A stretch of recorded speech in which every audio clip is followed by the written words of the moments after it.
오늘 저는 여러분 자녀 교육, 특별히 신앙으로 자녀를 양육하는 그 필수 과정에 대해서 여러분과 함께 나누려고 합니다. 이 세상의 모든 일에는요, 우연이 없죠. 우연히 이루어지는 것은 그것은 참 가치 있는 일이라고 볼 수가 없겠죠. 심음과 거둠의 자연 법칙이 모든 삶의 영역에 자연의 현상 가운데만 아니라 모든 영역에 다 동일하게 작용된다고 볼 수가 있습니다. 우리가 살아가다 보면 인생이 만만하지 않죠. 쉽게 이루어지는 일은 없는 것 같습니다. 어떤 일이 만약 쉽게 이루어지고 쉽게 우리에게 주어졌다면 또 쉽게 나갈 수 있고요. 또 그것의 열매가 그리 오래 가지 않고 건강한 열매라고 보기가 쉽지 않을 것입니다. 부모의 삶에 있어서 가장 소중한 것이 사실은 자녀 양육입니다.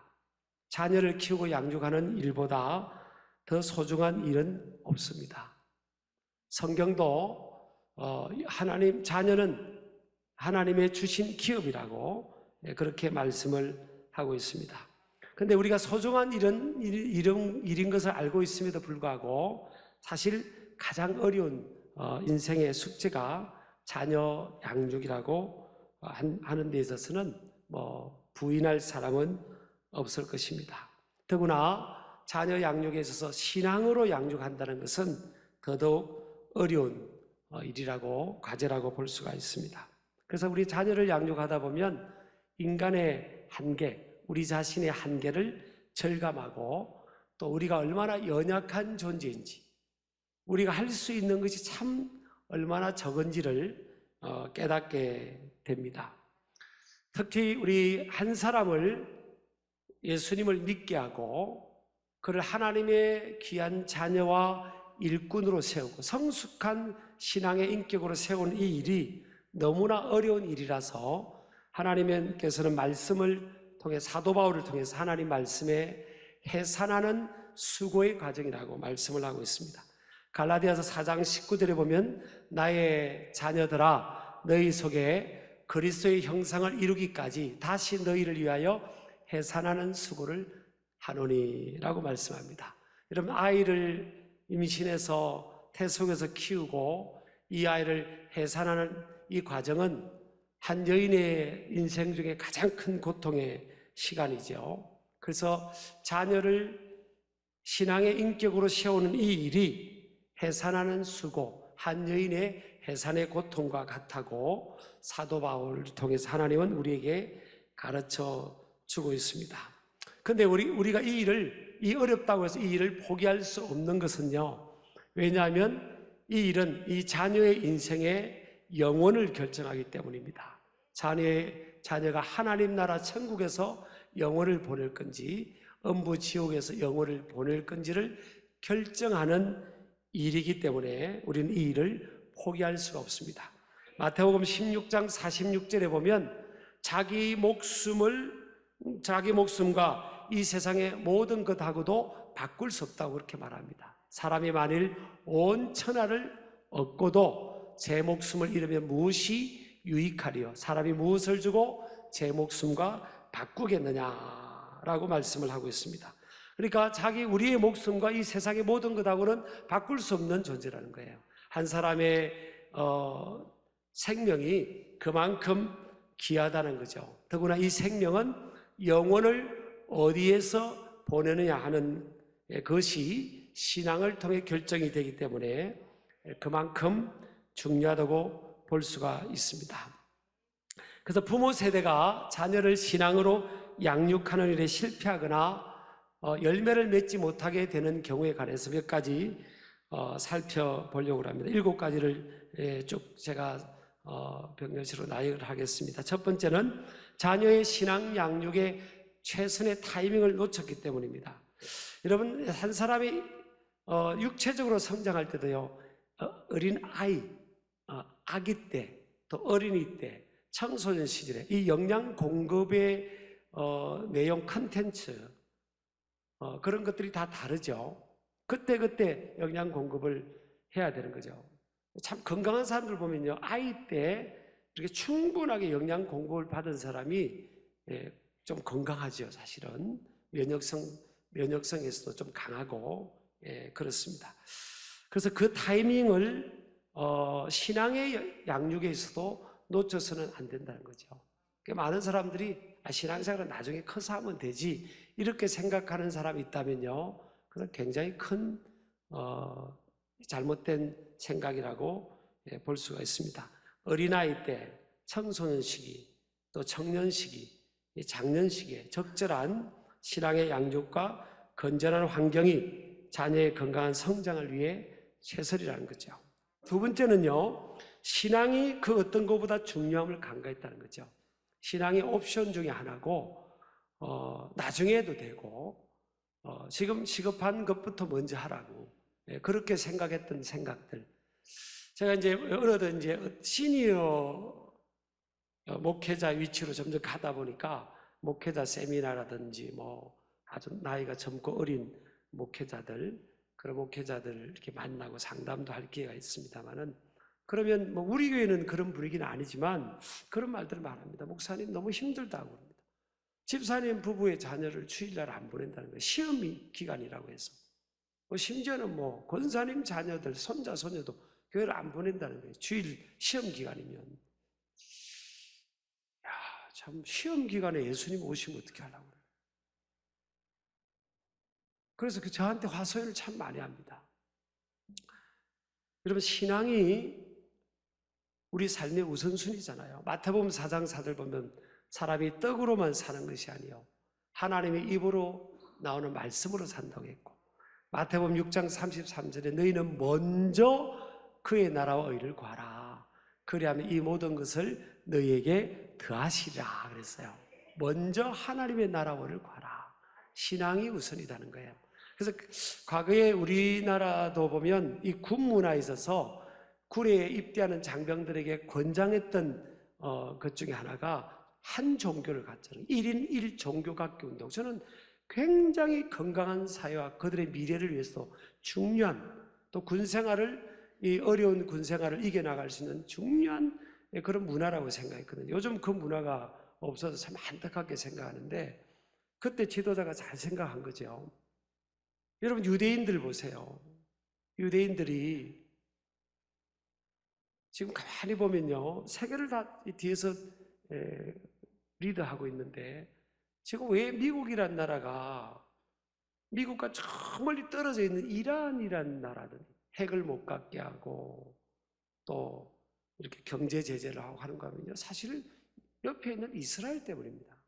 조그마한 땅덩이에 살아가는 그 이스라엘 나라 때문이죠. 미국 정치를 사실은 여러분 더 잘 아시겠지만 다 지금 유대인들이 뒤에서 컨트롤하고 있지 않습니까? 돈도 대주면서. 그러니까 뭐 친이스라엘 입장으로 갈 수밖에 없는 거예요. 정치인들이 다 그 도움을 받고 있기 때문에 미국의 물건만 장악하고 있는 게 아니에요. 뭐 각 분야의 노벨상을 또 다 이렇게 받고 있지 않습니까? 이 신앙의 힘이라는 게 커요, 사실은. 여러분, 또 세 번째는요, 우리 양육은 가르치는 것으로 오해합니다. 이게 양육을 한다는 것은 뭔가 내가 아는 지식을, 성경험한 지식을 가르치고 수직적으로 주입하고 이것이 양육이라고 생각하는 거죠. 그러니까 자녀 세대는 사실은 공감을 통해서, 감동을 통해서 영향을 받는 거잖아요. 근데 이제 우리 세대는 이게 심어줘야 그걸 아이들이 받고 영향을 받는다고 생각해요. 이 문화적 개입이 있기 때문에 이 자녀들 세대들이 튀는 거죠, 사실은. 제가 이제 미국에 이제 짧게 있다가 왔는데요. 제가 좀 하나님 주신 적극적인 그런 가치관을 주셔서 어디 가든지 저는 거기 가면 그 나라 사람들하고 어울리려고 합니다. 러시아에 가면요, 짧게 해서 러시아 사람들을 만나려고 그럽니다. 막 그렇게 아프리카 가면 아프리카 사람들하고 어울리고 보려고 하고 그런데 이제 방이 2칸짜리 이제 그 집에서 살았는데 그 우리 집 앞집에 부모님이 히스패닉 계통인데 아이는 이제 미국에서 태어난 이름이 타일러입니다. 이름도 제가 잊지 않습니다. 타일러라는 그 아이 2005년도였어요. 타일러라는 아이 앞집에 우리가 살았습니다. 그래서 제가 낮에 만나서 이름이 뭐냐고 그래서 이름도 묻고 내 이름은 뭐 기용리 이 이름 잘 못 알아들어요. 그래서 그냥 영어 이름을 아이가 짧게 있다고 할 거니까 그냥 존이라 부르라고 그래서 존 기용리 그러면 존 그렇게 부르잖아요. 부르라고 그렇게 해서 이제 근데 그 다음 날 근데 저는 이제 처음 미국 가가지고 좀 나이 많은 분들은 미스터 미세스 뭐 이렇게 앞에 미스터를 붙여줘야 되는 줄 알고 미스터 찰리, 미스터 주디, 미세스 주디 뭐 이렇게 좀 분위기가 싸해져요. 나는 존경해서 이렇게 불렀는데 반응이 약간 느낌이 사람이 그 느낌이 있잖아요. 그렇게 좋아하는 느낌이 아닌 걸 왜 중학교 영어 배울 때 누구 만나면 미스터라고 부르라고 했는데 이상하다. 뭐 만나면 미스터 뭐 미세스 뭐 이렇게 했는데 이상하게 좀 이상하더라고요. 그래서 이제 문화적 어떤 약간 갭이 있는 거죠. 근데 그 다음날 아침이 됐는데 아침에 제가 이제 마당에서 운동하려고 이렇게 쭉 기지개를 펴고 밖에 나왔는데 타일러가 나온 겁니다. 학교 가기 전에 저를 보더니요 뭐라고 인사하는지 아세요? 헤이 존 이러더라고요. 지 친구냐 내가 왜 뭐 헤이가 뭐냐? 제가 이제 겉으로 안 했지만 너무 당황이 되는 거예요. 뭐가 헤이냐고. 아니 우리 예를 들어서 장로님들 지나가는데 초등학교 5학년짜리 우리 교회학교가 장로님 보고 헤이 뭐 오늘 박정혁 장로님 기도했으니까 내가 기억나게 헤이 종혁 그럼 좋겠어요? 딱 그거잖아요. 그러니까 그래서 뭐냐 처음에는 제가 이게 문화 충격이더라고요. 이게 이름을 불러주는 게 존중해 주는 겁니다. 이름을 기억해서 불려주는 게. 그래서 제가 그걸 깨닫고부터는 그렇게 하죠. 사실은요, 미국 그 대통령, 국무부 생활들을 그 공직자들 다루는 그 시리즈 드라마가 있잖아요. 마담 시크릿 그걸 제가 쭉 한번 미국에서 봤는데 다 이름 불러줘요. 만나면 국무부 장관님 이렇게 안 하고 그냥 이름을 만나면 이렇게 이름을 불러주고 그러더라고요. 그게 문화죠. 수평적 문화예요. 좀 갈수록 우리 사회가 그렇게 가는데 또 이제 우리 둘째가 초등학교 5학년 때 미국을 갔잖아요. 참 이 아이들이 힘들었을 겁니다. 왜? 두 문화 속에서 이게 충돌을 받았을 테니까. 우리는 이제 집에서부터 부모가 말하든 학교에서 선생님이 말하면 공손하게 이렇게 머리를 숙이고 있어야 됩니다. 무슨 말하면 네, 숙여야 되잖아요. 미국 문화는요, 눈을 안 맞추고 머리를 숙이면 그게 반항한다고 생각합니다. 제가 그걸 몰랐어요. 그 어느 날부터 이 둘째가 학교 갔다 오더니 우리 큰애는 이제 중학교 2학년 때 갔으니까 여기 문화에서 자의식이 어느 정도 형성되어 있고 A나 또 미국도 형성 두 가지를 다 이렇게 좀 이렇게 처신을 해요. 근데 이제 초등학교 5학년 되면서 가는 아이는 거의 흡수하는 때니까 어느 날부터 학교 갔다 오더니 이제 아빠가 무슨 이야기를 하고 좀 어떤 데로 꾸중할 때도 있잖아요. 그렇게 하면 고개를 바짝 들고 눈을 딱 쳐다보는 겁니다. 이렇게 쳐다봐요. 그래요. 그 제가 당황을 하고 너 왜 쳐다보니? 너 아빠한테 불만 있는 거야? 왜 이렇게 대드냐고. 그럼 아이가 대들은 당황을 해요. 왜냐면 학교에 가서는 선생님을 말하면 절대 고개 숙이면 미국 사람들은 고개 숙이면 안 됩니다. 눈을 마주치고 이렇게 딱 당당하게 딱 보고 이렇게 고개 끄덕이 의뢰야 되거든요.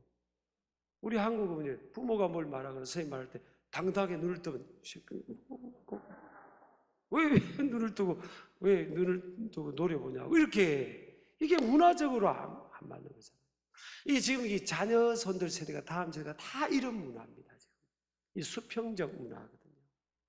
그래서 우리는 위에서 막 이렇게 해야 된다고 생각하는데 그게 아니거든요. 그래서 여러분, 이 가르치는 게 아니라 함께 있으면서 예수님께서 이 땅에 낮고 천한 곳에 오셔서 우리와 함께 해주고 더 낮은 곳에서 우리 발을 씻겨주시고 또 마국간에서 탄생하시고 그런 것처럼 이 낮은 자리에서 함께 있으면서 공감해주는 이게 사실은 임팩트가 강한 거죠. 사실은 그런 겁니다. 그래서 위에서부터 우리가 막 심어주고 지시하고 이게 오히려 좋은 효과를 내지를 못하는 겁니다. 네 번째 봅니다. 신앙 양육을 교회 학교에만 맡기 때문이다. 여러분, 물론 교회가 맡아야죠. 그런데 교회 아이들 지금 현실 보세요. 물론 우리 교회는 수요일 날도 어린이들이 오는 아이들이 있고 금요일 날 저녁에도 오는 아이들이 있고 네, 그러지만 뭐 새벽에도 엄마 따라 오는 애들도 가끔 좀 있고 근데 일반적으로 보면요 지금 교회 와가지고 아이들이 열심히 오는 아이들 말이에요. 안 빠지고 오는 아이들도 일주일에 딱 1시간입니다. 1시간. 찬양 몇 곡 부르고요.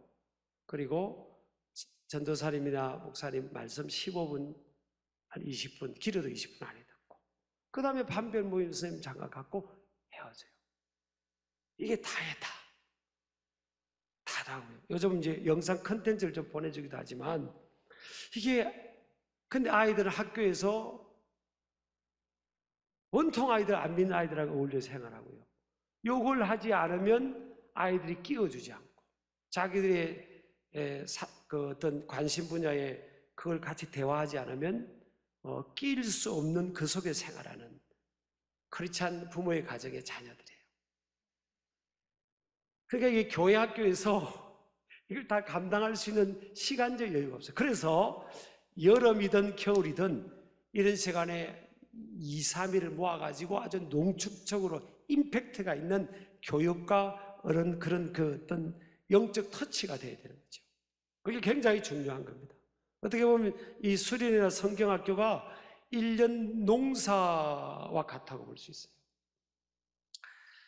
자, 5번째는요. 왜 자녀 양육, 신앙 양육 실패하는가 하면 조급해서 그렇습니다. 평생 육신도 신체도 자라는 것도 시간이 걸리는 거잖아요. 근데 양육이 있어서 그냥 원타임, 투타임 짧은 시간에 부모가 입장에서 볼 때 이 아이들이 다 어느 수준까지 돼야 된다고 하는 이 조급함 때문에 우리가 실패할 수가 있어요. 여러분, 모세도요 하나님께서 80년을 키웠습니다. 80년. 여러분, 모세가요 사람 때려잡았습니다. 막 살인하고 미디안 광야에 도망갔다니까요. 태어나면서부터 하나님이 특별한 환경을 마련했잖아요. 자기가 태어난 집에서 안 자라고 애굽의 왕궁에서 자라고요. 그 속에 구박을 안 받았겠습니까? 친왕자와 어울려 생활하니까. 그러면서도 그런 유대인이었으니까, 히브리인이었으니까 그 속에서 막 또 40년 동안 살게 하고요. 40년은 참 밑바닥 미디안 목동 생활, 왕자 생활에서 목동으로 전락해버린 것 아닙니까? 그 80년을 하나님이 키워가지고 40년을 쓰신 거예요. 그러니까 우리도 이 자녀손들, 내가 낳은 혈육의 자녀손들뿐만 아니라 우리가 이 자녀 세대, 이 다음 세대를 바라보면서 멀리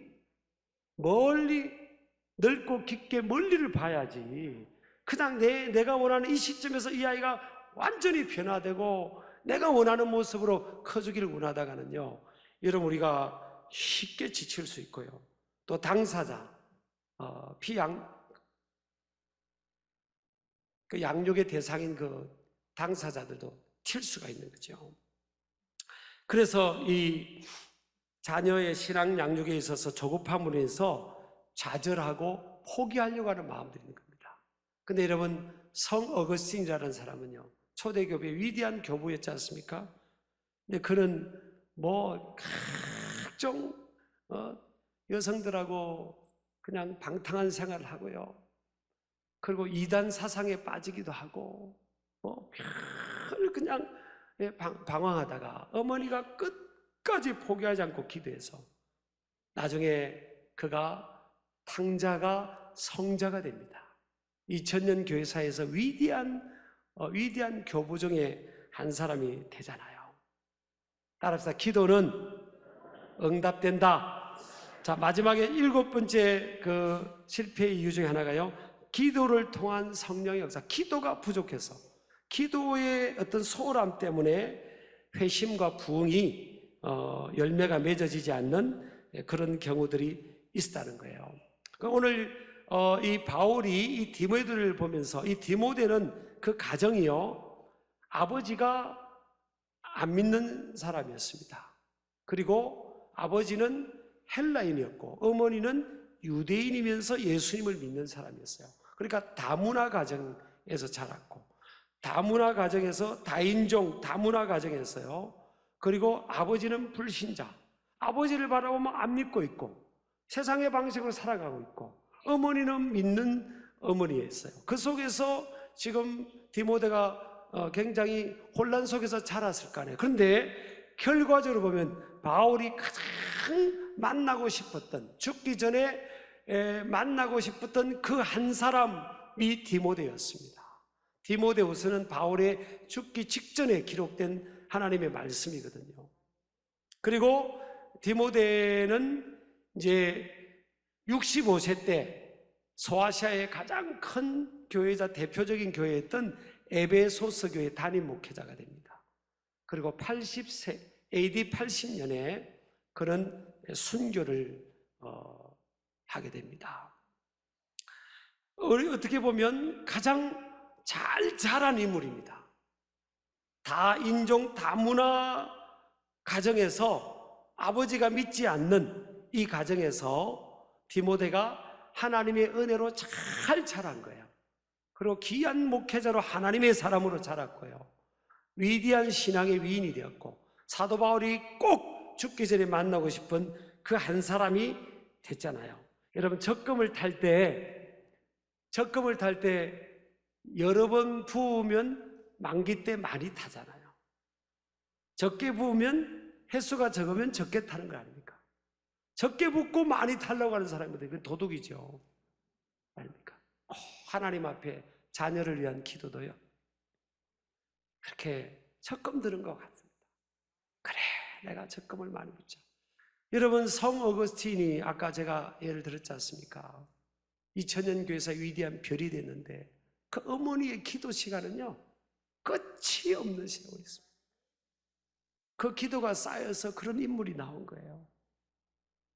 여러분, 이게 내일부터 있는 우리 청소년 수련회, 내가 낳은 아이들이 아니라도 이 땅에 우리 다 자녀들이고요, 다음 주는 또 어린이들, 또 청년들, 참 기도가 지속적으로 필요합니다.